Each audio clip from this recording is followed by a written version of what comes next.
Hello and welcome along to the On the Whistle podcast, the Rugby a Freak edition.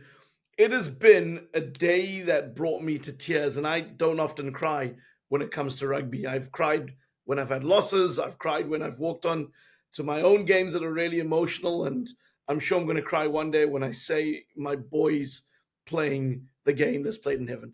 I'm your host of this podcast. I have the pleasure of doing this with Caleb Mutombwa. Caleb, I know you've been a busy man today with the Women's Rugby World Cup going on. We're going to get to that. But there is nowhere else to start. And I'm actually getting goose flesh as I'm talking to you right now, as the goose pimples are there. South Africa's 43-10 victory over the All Blacks in Wellington. No, not in the ball hunt. And I think you'll only get that if you're from Southern Africa. But Wellington, New Zealand, I mean, I was blown away. It was a result I could not have predicted. I don't know who in World Rugby could. I thought the Boks would have fired shots and they would have been 1-for-1, 1-for-1, 1-for-1, and maybe won by 3 to 7 points. I think that was my scoreline, or 5-10, I forget. But this was incredible. It was historic. The biggest loss for the All Blacks ever and at home. I mean, how did you absorb this this epic encounter and this brilliant victory for the Boks? Well, I think the first word is adaptation. The next sentence is the 29 Brigade are well and truly cooked. Let the kids play. That's big. You're firing shots early in this pod. Keep going. That's my summation from today. By that I don't mean that they're cooked. They can be part of the meal, but they don't need to be what we have on the main menu. They are what you ask the waiter or the servant or whoever is serving you at the table. What else do you have? Then we also have, not that you don't, but you keep them around, because I read a book written by, I'm answering your question in a roundabout way. I read a book by a certain Dr. Chelin Erasmus, and he said in 2011 he was there as a technical advisor. And if you remember, the Springboks left the World Cup after losing to the Wallabies, primarily because they didn't adjust the refereeing style that was happening there. We're not getting that conversation. I'm not even going to debate this with you. They didn't adjust that. They got shot. And if you watch the halftime footage, Chelin Erasmus was giving instructions to a then Skulk Burger, who then came and did the same thing that the opposition's flanker had been doing in the first half, and you could see the Springboks starting to claw their way back into the game. But there's another point he made in that book where he said in 2011, one of the struggles was they never had a fully fit squad for training, because the old guard of 2007 was slowly aging and their bodies were breaking down, and they were being nursed and cotton wooled to fitness on match day, which they did play at a world level standard. But the challenge was that it didn't benefit the other players who needed to train hard against seasoned professionals, because these players were almost always injured and getting fit on a Thursday and playing on a Saturday. And he said he left for Munster, not because he was, for lack of a better word, I'm hoping this is broadcast friendly, he said not because he was harakat or vindgat, but because he felt that he knew what not. In other words, he wasn't fed up. He wasn't fed up, but he wasn't also big-headed. He wasn't being boastful, but he knew what not to do for South Africa to not be in the same place the next World Cup in 2015. And I think it's a crucial thing in life. Sometimes we know a lot about what to do, but very rarely do we think about what should I not do. And I think that's where the Springboks are at the moment. That team is being evolved. The first move to evolve the team was to get a different attack coach with a different mindset outside of South Africa. Because if the brute force and opening the front door doesn't work, you need to find other ways of winning rugby games. We know the pressure game, the forward dominant game is still there, but you need to add more. When I talk about adaptation, there were 4 Springboks that left the field, if I got my numbers correct, before the halftime whistle.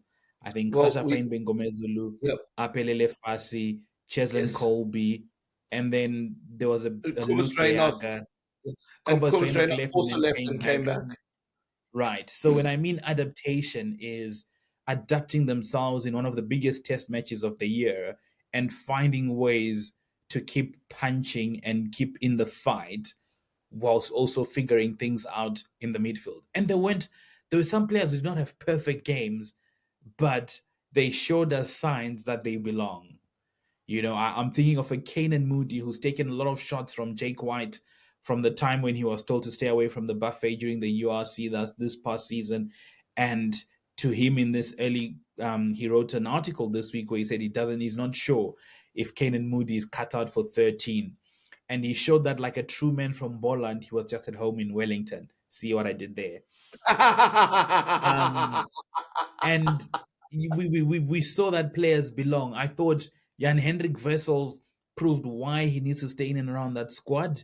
In as much as he doesn't remember his name depending on the various positions that he plays. But you saw that our breakdowns a little bit better when he was on the field because guess what? He's mobile. He gets there quickly because the Springboks are attacking on the wide channels. The forwards are lessly spread out. They're more spread out and less quite tight knit as they were. That's the first thing. The second thing I saw is fly halves cook only when the forward pack go forward. People forget that Manie Libbok cooked in Nelspruit because the forwards went forward. Manie Libbok cooked in Twickenham just before the World Cup because the two biggest margins we've beat the All Blacks at, he's been at fly half. So the boy knows how to create tries. The only difference is when things don't go his way, he's always struggled to problem solve. But today he showed that. Today I don't think what we saw was his attacking prowess. I thought we saw Manie the game manager and closer. No, I agree with that assessment on the money, Caleb. And you've done this pod with me for a little while. I have some really strong criticisms of Manie. And for those of you who might be listening in for the first time, I've said Manie can't game manage. We were not going to learn anything by selecting Manie for this test. We needed Sasha and Polly as insurance on the bench. I said there's only one way Manie can play, and that's going forward. I don't think he offers a great kicking game. But today, tactical kicking, spot on and discipline, game management, outstanding. We always know he's wonderful with his distribution and his conversions, and obviously the penalty that he kicked. I mean, I think he only missed one kick all game. So outstanding with the boot, really showing all that talent. So I hold my hand up and say, I have seen Manie now manage in a game that matters. The Boks needed to win this game to stay in the Rugby Championship. They needed a bonus point to ensure that they put themselves in the best possible position to win this. This was a big, big, big game to win. It's not just any Rugby Championship game. It's the one that keeps them in the tournament. This is like a knockout game, and he delivered, and he was outstanding. And I just want to say, Manie, I'm sure you listen to this podcast. I'm not worthy. I'm not worthy. I'm not worthy. But no more Wayne's World references because this is Zayn's world and Caleb's world. But Caleb, I got to ask you again. You said that Manie worked because the pack was going forward. Was it also because he had the right combinations around him? What do you think of the strategy? And what do you think of Tony Ball? I mean, this is clearly a strategy that somebody like him and Sasha are maybe more suited to than Polly. I'm not saying get rid of Polly. You know me. I like Polly for the pressure games. I like him when it's those kicks and it counts and to game manage. I'm not saying he's out my picture at all. But do you think that what the Boks are currently doing is best suited to Manie? Well, to answer your question, I've never thought Henry Pollard is unable to play the fast chuck it about game. I think he's very able. We saw him for Leicester this past season under a Michael Checker game that had people who were throwing the ball around. Isaiah Perise was doing very well in that. So I think Pollard is capable. I think it's just the remit and the JD when he's put on the Springbok jersey is to do what he does. To answer about Manie, I think they're two people who I think last season they were roommates. I'm not so sure with the return of Felix Jones if they're still roommates. That's Tony Brown and Jerry Flannery. They've taken a lot of flack this couple of weeks. Jerry Flannery for his defense and Tony Brown for apparently trying to put square round holes in square pegs, or however that saying goes, by forcing Springbok players to chuck the ball about and to have a crack. And I think they should take credit because, like I said, an attack takes time to build, just like a defense. But you can tell that the world is moving and evolving towards attacking rugby. You see news coming out of the RFUs that Lee Blackett has been bought out of his Bath contract, which is interesting because it was a long-term contract with Johan van Graan where he seemed to be loving life and he's over to England. So Rassie's sewn into the future there, and put Tony Brown there. I thought the attacking game plan was spot on. In terms Do, of Manie going you know, forward, sorry, go on. there's a difference today that a lot of people aren't mentioning is having a traditional number 8 going forward. I mean, Jasper You Wissel was know, something, wasn't the, he? the one who does not have a reverse gear in his engine, Jasper Visa. The dude has got no one. I think he misses a tooth in the middle. That's for a reason, right? The guy just goes forward. He just goes, and that buys time for your cleaners. If Of you're course. getting a couple of post contact meters, it means cleaners can arrive on time. They can secure that ball. That's number one. And number two, I thought Ruan Nokia was outstanding. I thought Ruan Nokia had a good game. And I thought the front row, in terms of its open play, I think Oxenchair and Thomas Dutoy are probably our best ball playing, not our, but the Springboks' best ball playing They are props ours. in the They're team. your team too, even though you're sitting there in a Namibian I have to be an jersey impartial with blood journalist that here. comes Zimbabwean. You're one of us. Come I on. have, I have to be an impartial journalist here. But yeah, to answer your question, I think the go forward really came from Jasper Visa. Yeah. But also Cobus Reinach wasn't hanging about at the base of that ruck when he was on, was he? And I just, we're sort of picking on some individuals, and there's so many that we could look at and say, well, outstanding. And I'm giving Manie a lot of props here because he deserves it. He game managed brilliantly. He came on as a substitute. He came on and he just did it amazingly. He did it amazingly. Willemse, a star. I didn't think he would be that effective at 12, and then he went to 15, and he was just, this is That's arguably why the best he's game played there I've seen him before. play. Remember, there's a He has. backline for the under 20 that had, I can't remember in what positions they played, but I think it had Manie Libbok, it had Kevin Bosch, it had Damien Willemse. What a backline. I'm trying to think. I'm trying to think who else was there. Was it Jordan or Jaden Hendricks or one of them? Yeah, Was I think it was there? one of the Hendricks brothers. I think so. Trocky was part of that pack. Johan Augustus, who's at Ulster, formerly of Northampton Saints. So that's Damien Willemse was, let the kids cook.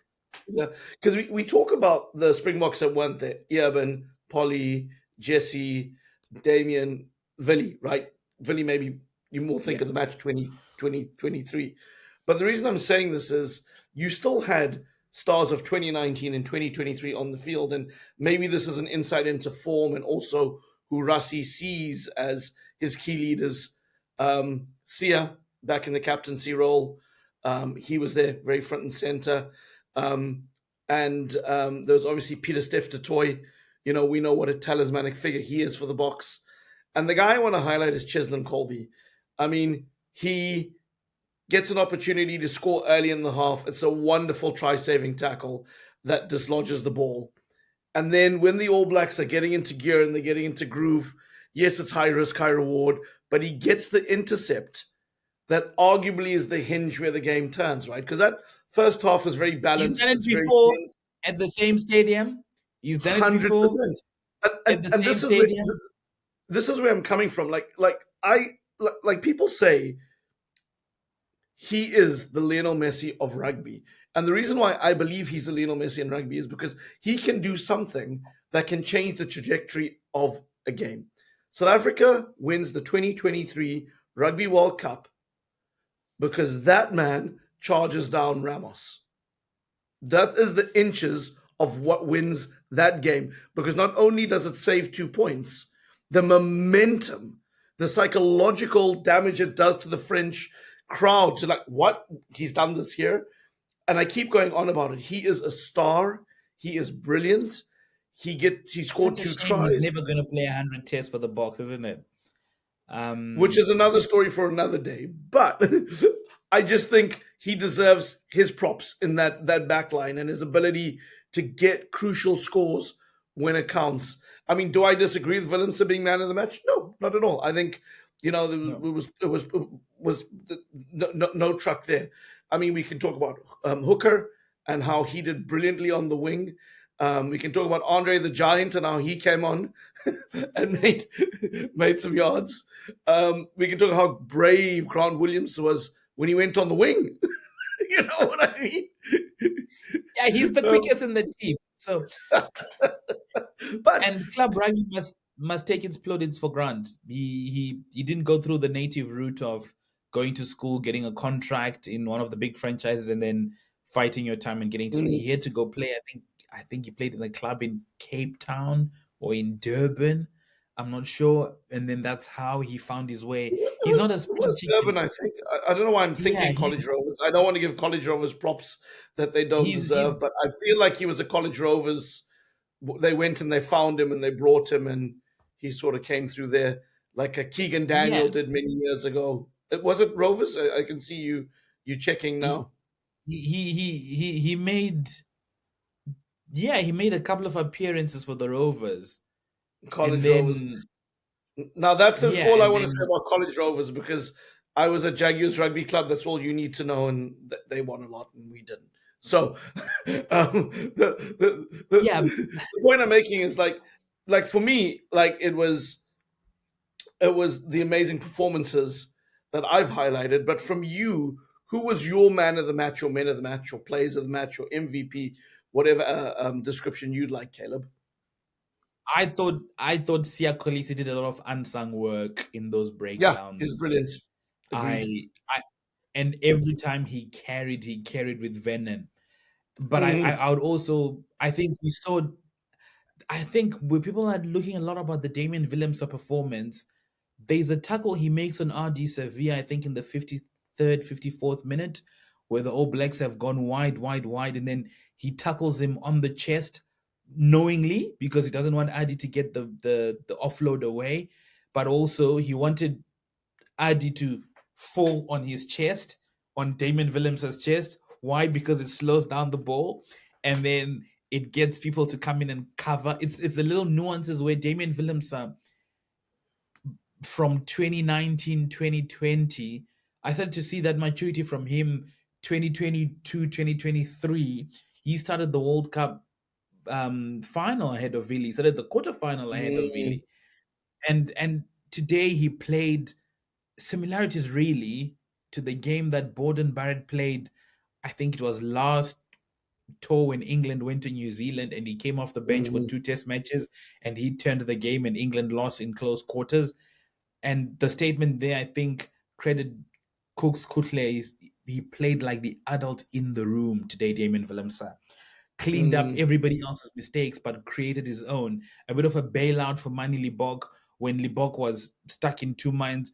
Just give it to Damien, footwork. And him moving to fullback didn't mean that he didn't stop coming into the midfield.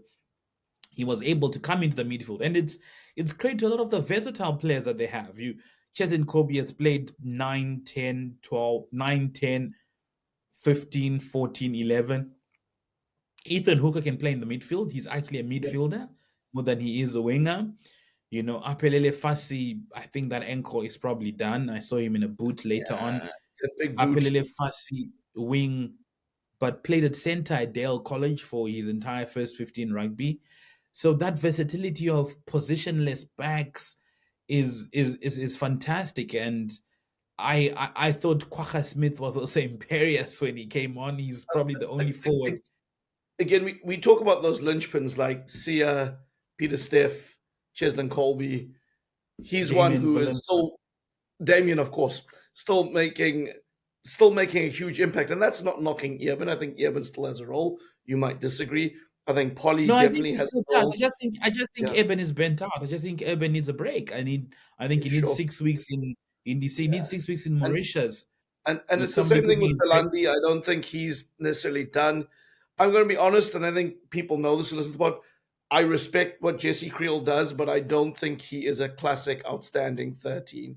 He always feels like a guy who's playing with better, more talented and smarter players around him, but his success is being coachable, right? And then Willie, I think we all know is toast. And he is, respect what he's done. I don't think he's toast. It's time to ride off into the sunset. Go on. No, I think you're being harsh on Majaivana there, and both Jessie Creel and I'm a horsefly. I think And he's I a college think boy. the the statement that again I'll quote Tala Msutu always likes to say is Willie Leroux giveth, Willie Leroux taketh. And I think the moment Springbok fans understand this, he's always been this player. Willie Oh, Leroux giveth, he cooks, he cooks, he cooks, and then he takes, you know. He works on a balance sheet. And listen, you must remember, I still love Willie Roux when he was a wing. That's how old I am when I remember him when he burst onto the scene. But I agree. But then with Jessie Kriel, um, there's something that I heard today. I was speaking in an elevator with some people, and they mentioned something about Jessie Kriel. They Oh yes, it was in relation to Joseph Akuso Swali'i. When we talk Wallabies, we'll talk that. They said Joseph Akuso Swali'i needs to learn sometimes to be boring. Okay? It's the opposite with Jessie Kriel. Jessie Kriel, it might not be the right word to use here, but is world class at the things that don't require talent, which AKA can be classified as boring. He will drift defense, he will cover defense, he will hit his man, he will give the pass oh out yeah, wide, he will do a job outstanding on at the that. wing when you don't have somebody, he'll captain the side, fittest guy on the team, can do 90 minutes of rugby if you Yeah. want him to. I just think that's the reason why probably Manie hasn't cooked. Manie has played with Delendi and Krill, who aren't bad players, but who don't play Manie way, No, no, you know? but we all know how crucial Delandi is on defense. We know he's go No, forward. We know he plays a absolutely. certain way. The But Springboks what I'm don't trying win to any of those World Cups without Damien but Delendi. but yeah, 100%. And in 2019, we all know um, who was playing in 13 next to him, right? And that man, Lucanio Am, is arguably the greatest exponent at 13 that the Springboks have ever produced. And I'll have that discussion with anyone. Classic Yeah, 13. I don't know. Jacques Fury would like to have a word in 2019. No, but listen, But but it doesn't mean Jacques Free is another outstanding one, but Jacques could have played at 12 as well. So or 14, or 11, or 15, right? He would have been a perfect player for Rassie Erasmus's team. Um, and again, I'm old enough. Jacques and I are the same age. When I was 18, I was playing in the second and third 15. He was playing in a Curry Cup final for the Lions against another 18-year-old called Derek Olcott, who won the game for the Bulls. But that's a story for another day. Let's bring it back in here. I got to ask you, the pressure is going to be heaped on Razor, Scott Robertson, the All Blacks coach. They had a first away defeat to Argentina in the Rugby Championship. They've just had a record defeat at home and in their entire history, the 43-10 loss to the Boks. Where does he take the All Blacks from here? I mean, the Wallabies are going to be fired up for the two Bledisloe Cup games.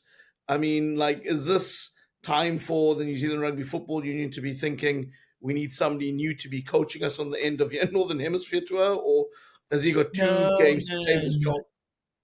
no, no, no, no. You must remember he hasn't lost to Italy. He hasn't lost to Japan. He hasn't lost to Wales. He hasn't lost to Scotland. Like everybody must calm down. He has lost to the double World Cup champions who have given them their biggest win ever, their biggest loss ever. The same thing they did to the Springboks some years back when Alistair Coetzee was at the helm. Who remembers 57-0 at Albany? It's not that. I think the All Blacks have some central contracting player issues. Like they don't really have a fly half. They're playing Borden Barrett at 10 like it's 2016. Somebody who's supposed to be playing the last 25 minutes of a game and closing it for you. Their loose trio outside of Adi Sevilla doesn't look really balanced. I'm not sure their captain, when everybody's fully fit, starts. You know, I think things will get fixed when your Richie Moongas, if they do come back, your Shannon Frizzels. I think they're lacking those kind of characters. Your Lester Fainganuku, who's in the squad, who's back. And Argentina are no mugs. You're looking at Premiership champions there. You're looking at players who've won Olympic bronze medals. those records were already broken by Razor. Razor lost for the first time ever to Argentina in a rugby championship. So if you've lost already for the first time ever, you're going to lose away from home again. It's going to happen, Sure. especially with those plucky Argentines. Like, they're no mugs. And if you saw today, they navigated a yellow card. Santiago Carreras was yellow carded, and they found ways to navigate their Argentine. And Julian Montoya with that charge down. Like, you're losing to people who've got, I think, between Julian Montoya and Nick White, you probably have the best referee in world rugby at the moment. So Argentina, I know. Oh, you didn't see what I did there. Argentina, I know. I definitely saw what you did there. So there's that. I don't think it's panic stations in New Zealand. They lost to a So you very think good team. you think a guy that you said was poorly coaching the All Blacks, what, 2 podcasts ago, is going to be fine after these 2 losses? That Well, remember, I you made think those it's comments. You made those comments before he had lost 2 out of 4 in the rugby yeah. I, championship. I just think he's figuring himself out as an international coach. It's just a shame that he's doing it while sitting at the All Blacks, at the helm of the All Blacks. Rassie Erasmus had been technical advisor before. He had seen. Of course, people will say he coached the Crusaders. Yes, he did, Well, he but it's created a different. dynasty there. You've got a whole season with players, and you can do a preseason and book it. More national team coaching, like I've said before, it's bringing players together very quickly and quick turnarounds. And we've seen a week is a very long time in sport. Sure. So I don't. I think he will find his rhythm. He's quickly finding out that international rugby is different. Like, moments are important and they're key. And I think he will learn. I saw Wayne Smith is in the dressing room as well. So he's got good advice. He's It's a got, rugby brain of note, as yeah, anyone who he's knows. got the professor there. So he'll definitely be downloading from that thesis of knowledge and writing his own research project whilst doing so. So he'll obviously become a better coach. It's just that he's doing it whilst at the helm of one of the biggest sporting brands in the world, the All Blacks. So I think it's not panic stations. They'll slice him into 4 pieces. Like, the New Zealand public will, because they care. But yeah, hold your horses. If you're bothered about New Zealand rugby and think Razor is in trouble, buy some Ethan Hooker stocks. I promise you, you'll be rich in a couple of years' time. It's funny. I thought Fozzie should have been sacked 2 years before it happened, and they didn't do that. Well, I think Let's Fozzie have transition. never done the job. I agree. I'd actually agree with that. It's another conversation about him being Conversation sacked. for I think. another pod, right? But I think we've transitioned it nicely into talking about Argentina and the Wallabies. Argentina doing the business in their second game down under. The Wallabies with a late flurry to make the game closer than it seemed. Obviously, there was a dodgy forward pass that resulted in them getting a bonus point score. Surprised it was missed by the match officials. Oh, wait, I'm not surprised. But let's bring it into Argentina, because that's who the Boks will be playing next. Tell me, I mean, this team continues to show that they are an elite rugby nation. And I think there's some people out there who might on paper go, ooh, I think the Springboks got the easier of the run-ins to the rugby championships, because obviously the Wallabies and New Zealand have such a fierce, at least, rivalry in our brains. When you look at history, it's not as close as that in recent history. No. But No. Argentina's gone to Durban before and turned the Boks at Kings Park. They will have no fear about playing the world champions then. If there's a game that the RGs get up for, it's the Springboks. We are the closest thing to a rivalry. But they've also been hammered before against the Springboks. They did something in Argentina last championship, and then they came to Nelspruit and forgot their left from their right. So it's one of those things where they need to learn to string 2 games. But let's start with the Wallabies. Another team that needs a fly half. Kudos to Tane Edmund, brave as whatever he can. But I've always thought Donaldson is the guy that they need to give a chance. But the Wallabies need a fly half. I thought Joe Schmidt could have introduced Carlo Tizzano and Lukan Salakailoto, Felipe Dangunu a bit earlier, because when they came on, you could see some impetus. Like, it looked like they didn't miss Big Willie there, when Salakailoto and Tizzano were there. I thought Tom Hooper struggled a little bit in that loose trio. You're starting to see the dividends of the amount of the $1 million they paid for Joseph Akuso Swali'i. He's looking quite He's a dangerous. star. He's a star, this He's a boy. star. Just Right? needs to learn to be a bit more boring, forcing a couple. You don't need to win the match in the 27th minute. That's not when test matches are won by miracle offload. They're won by miracle offload in the 80th minute at Twickenham, which goes out Yeah. to Jorgensen and then he scores on the left side, not in the 27th minute. I thought the score flatters the Wallabies a lot. They were completely outplayed in that test match for 65 minutes until Carreras goes off with a yellow 100%. card. Argentina sort of like lose their way a little bit, but then they manage to hold on, minus the forward passes, whatever you think. The right team still You think won. it was a forward I pass? I I think they need to look at it better. That's all I'd say. I think they Was it a need to forward look at it. pass? It's a simple question, Caleb. I thought that ball was forward out of their hands, but they might have had more angles than we have. I don't know. But I think Cool. that, yeah, that pass, I can safely say that pass wasn't as, yeah, it was, it looked suspect. I think So how does if you're how does thinking, the TMO miss that? I don't know. I don't know. But again, it's too late in the game not to be involved in making big calls. So, but to go back to the Wallabies, Mm, I thought the score flattered them, but mm, I think they are further away. Hear me out. I think they are further away in figuring themselves out than Razor and the All Blacks. I'm not saying they win the Bledisloe. I think the Bledisloe stays in New Zealand, but I think they'll be able to nick a test match. I think they're able to do that. I'm just worried that they'll regress when Joe Schmidt goes. That's just my big worry. I know they've got a coach coming in. I've seen him in action before in England and in all sorts. I don't know. I don't have an opinion on how good he is, but I think they're not going to get anything better than Joe Schmidt. Whereas for Argentina, I've always thought that if they had to fix their scrum, they would become a difficult team to beat. And a couple of years ago, they beat New Zealand without a scrum. I don't know if you remember that game when Pablo Matera was, I play for my country. I think that game was played in Australia, um, just off COVID or something. And they won it without a scrum. They beat the Lions and their set piece struggled a little bit. Their set piece held.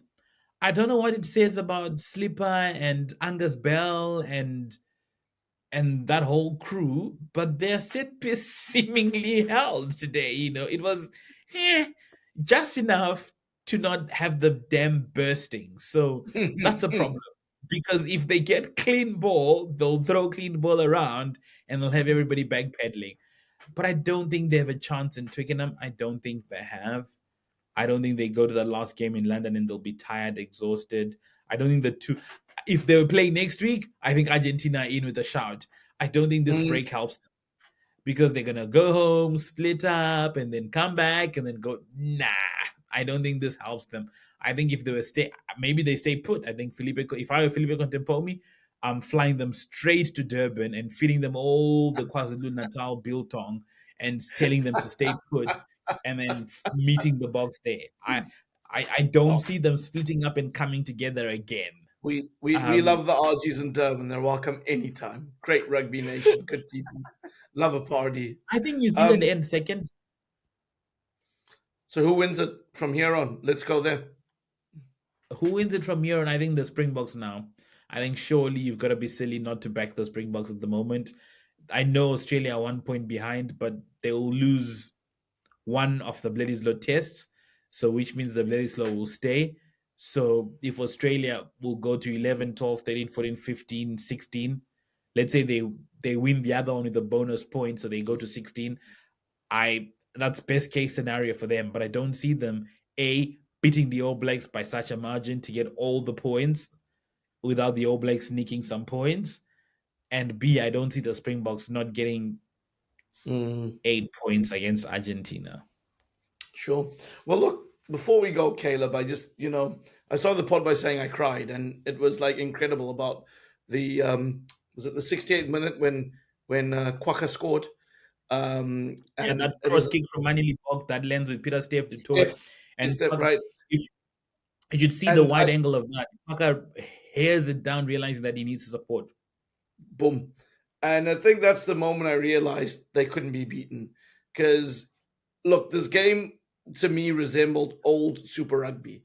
Like, I'm old enough to remember Super 10 and Natal Yeah. going to play Auckland and going to play the Chiefs in Hamilton. I'm old enough to remember Francois Pienaar's Transvaal winning Super 10 rugby. You know, Yeah. people always said we never won a Super Rugby title until the Bulls had their period of dominance, but Transvaal did. They won the Super 10. And this game reminded me of that, and that nostalgia built in with this I'm is sorry to gonna. remind you that that competition is not coming back, but correct answer. No, it's no problem. And I'm not saying the South African teams are wrong to be in the Northern Hemisphere. But at that time, you have to understand, as South Africans, we took a punishing in that tournament. Australia were A going lot. through a golden age. People The forget how cycle. bad we were against New Zealand teams in that tournament. How Oh, bad the oh, Springboks mate. teams, Oh, the South mate. There were African teams weekends were. when we didn't have wins in that tournament. I Like remember there's a Sharks team that went to, was it Christchurch in a yes, and final? they lost And 70 something, 30 something, right? I think Beast played in that game and they hardly fired a shot. I remember They were that game. terrible. And what I'm getting at is, like, I know the psychological scars, and that's coming back to me and going, I'm seeing a South African team dominate in New Zealand. These guys are our tormentors, rivals, but tormentors at the same time. And I'm going, in '95, I didn't cry. I was too young. I was just excited. I was a schoolboy. I was just moved that we'd won and we toppled the Giants. '07, I was a rugby rider and appreciated the work that that team had done and the greatness of a Matfield and a Habana on the field, and partied with my friends after they won. Some of my friends went streaking, but that's another story for another podcast. Nearly got arrested by the police. 2019, I remember thinking England were going to just destroy the Springboks, and it was the other side of the coin. And we had that seminal moment where Makazole Mapimpi scores and Cheslin scores, and it's our first tries ever in a World Cup final. And then 2023 is history. It's the back-to-back. It's the guts. It's the team that can just do it by 1 point and keep going. But this is the one that got me to tears, because this team, Caleb, like, when I see Manie, when I see Willemse, when I see Kolbe, when I see Sia, um, when I see Ox, and even us South African Indians have someone on the field. We have Mudley. He's just called Moody, because that boy can slip between Newlands West and Newlands East, which are traditionally colored areas and Indian areas, but he can slip. So he's just got a misspell. Moody is actually Mudley. I'm clarifying that now. You know, he's from our stock. It's obviously not true. But without stopping the momentum, Caleb, this team looks like us. They are us. And I know people will say they've looked like us for a long time with Sia and with Bongi and all those players there. But for these boys to go to that country and do what they did, this isn't a settled team. This is a pretty much new combination team. I get emotional as I talk about it now, but that was just a beautiful moment for me to go, wow, they look like us. They talk like us. They eat like us. And it's a beautiful picture of what diversity can do, masterminded by Rassie, with influences from Ireland, with influences from New Zealand, and influences from the Eastern Cape, and even my Jaguars Rugby Club in Durban in Mazwandile stick. It's beautiful to see. Yeah, I don't I don't want to be that guy, but Mzwandile stick. He You are that guy. You are that guy. I couldn't resist. I just had to bring you down a little bit in your out from your perch. Um, I think what's important is to know that he said it beautifully, didn't he? In the 2019 Rugby World Cup final, I had a 3-hour conversation with him. You'll see who I'm talking about later, where he said a photo of Lut Deaga and Hazel Yankees is what inspired the monologue that took place in Yokohama, I think, in Yokohama in 2019, where the final words were sounding that England soundly beaten, truly beaten. The gong has sounded. A team that spices from different races, and talks about the height of Luteaga is the tallest, and Haishal Yankees at the time was the shortest. That indeed, in his final words, he did say in that monologue before he handed over to the pitch side presentation that the Springboks were indeed stronger together. And this is basically quoting Matthew Pearce, who's called more than 100 sport commentator, voice of Springbok rugby. Test matches for the Springboks. And what's important is, I think that's what has made Rassie different from other coaches. I think a lot of the English contingent is coached by a lot of English coaches. Eddie Jones came in, tried to revitalize the team, did well for a while before he went full beef. South African coaching team has everybody from everywhere. The farmer dude who's got weird scrumming coaching techniques which he harnessed in France. The referee guy who was taken away from refereeing a World Cup, not Cup match because he had a picture taken with him and the Welsh fan where he had the elbow after he had given a red card in Jaco paper. A weird but absolutely analytical rugby nut Nose from Ireland whose career was promising but cut short through a devastating injury, who's become one of the leading young coaches in world rugby in Felix Jones, a friend of Rassie who came to play in Western Province during his time as a fly half and has become one of the greatest tacticians and innovators of world rugby, was behind that Japan team that was doing wonders with his mate Jonathan Joseph in Tony Brown, a defense coach who taught a team that couldn't defend in England and taught them how to defend, was also playing flair rugby. That's why he was hired. People don't know that Harlequins were throwing the ball around in 2021, guided by a Marcus Smith and Andre Esterhuizen playing 12.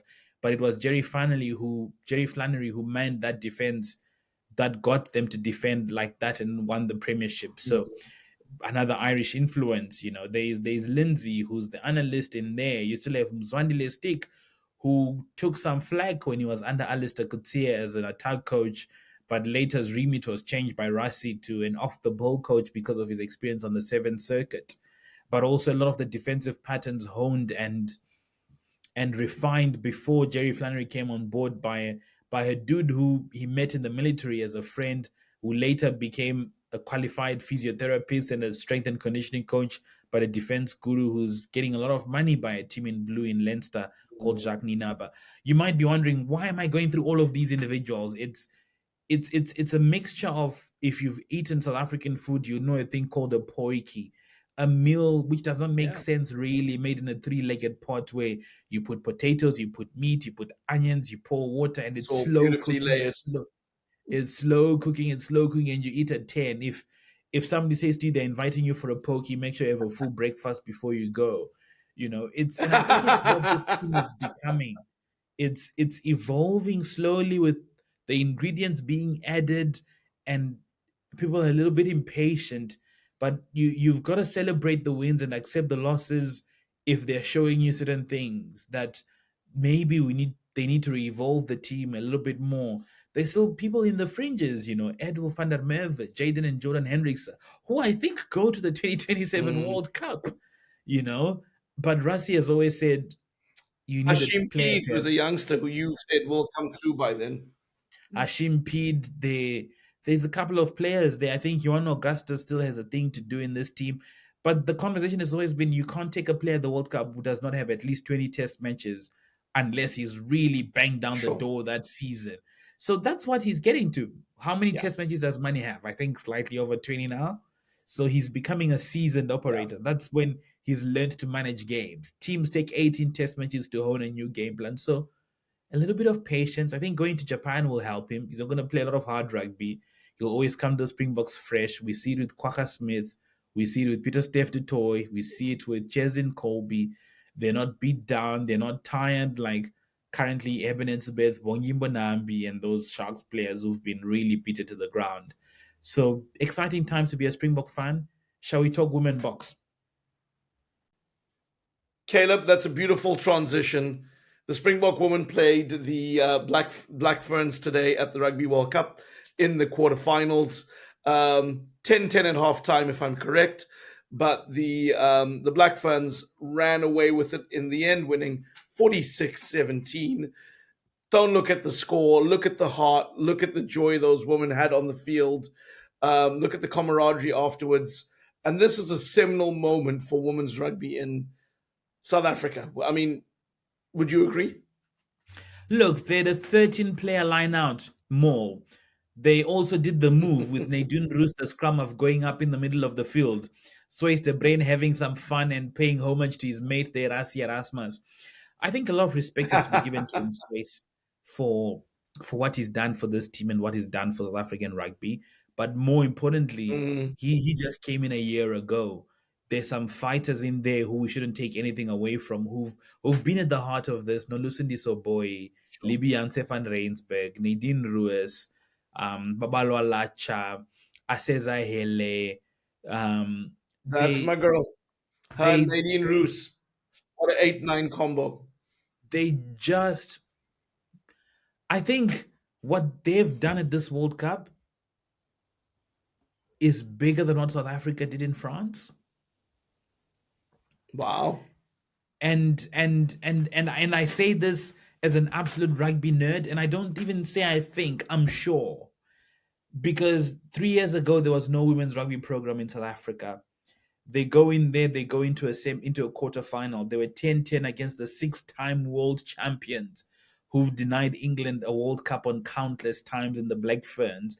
The Black Ferns had to work for that, they had to work. But that's not the point. The point is the fact that you could see some silky skills from the women, well coached, and what can happen if you chuck some resources and take it seriously. And I think that should be a lesson to all the other unions like Argentina. We want to see them. Los Pumas, where are they? Los are they Los Pumitas? Where are they? We want to see them. We want to see these big nations taking their women's games seriously for them. Like Namibia, come to the party. You've been at the World Cup many times. Zimbabwe needs to have a women's team doing things there. If I were World Rugby, I'd say you only get the funding if you show us that you're growing the women's game as well. Make it mandatory, build it up, Mm, put your money where your mouth is, because it's for every girl. In if you hear some of the stories, players who are, I think, was it Nadine Ruiz was abandoned when she was a kid. There's some amazing yeah, it's stories there that incredible. you should follow them. Aseza Hele, Babalwa Lacha grew up in absolute, like, if you don't know what Kailicha is, I can't even explain it to you. So when you see those women on that field, it's an absolute sign of bravery, heroism, and going against. Like, have you tried playing rugby as a girl in an African country where it's not even accepted that girls can play a nature of that sport just because of where culture Mm, sometimes is? And you've got to give it to those girls for doing it, and you've got to also give it for Sways for going for the job. How many men out there would who have 3 Super Rugby finals their name, a Springbok coaching CV, would go and say, yeah, let's do this? He said something today. He said it changed his life. These girls changed his life. And I just want to tip my hat off and say absolutely well done. The score line really flatters the All Blacks. The Springbok women were 10 all at halftime. Fantastic showing. They go away from this World Cup. I think they've conquered the kingdom, in the way that they've shown up and in the way that they've played. Kudos, congratulations, well done. Caleb, I couldn't say it any better than that. And having had Swace to Brain on this podcast before the tournament, he said something to me along the lines of, and you can go and find this in one of our vintage or retro episodes, so whatever the word you want to use to describe it, where he said, if I can take the women's box to the quarterfinals, that'll take away the hurt of 3 Super Rugby final defeats. And at the time, I thought, wow, that's big. And he said, yeah, because it means I've done a little bit of good with this team and we're getting it right. So, Swace, to the girls, to the ladies, to the woman, well done. Well done. And for those of you listening out there, please, this is such a great podcast that we've done. We've covered so much, but get in touch with us on our social accounts, OTW_podcast on TikTok, on X, and of course, Instagram, or search for the On the Whistle podcast on Facebook and of course, YouTube, or whatever podcast platform you get the show from. Caleb, always fun chopping it up. I know we've done it late on a Saturday night, so whenever you're listening to this, appreciate that we might be a little tired, but we're full of passion. Wish you well, Caleb, and can't wait to get around the braai soon.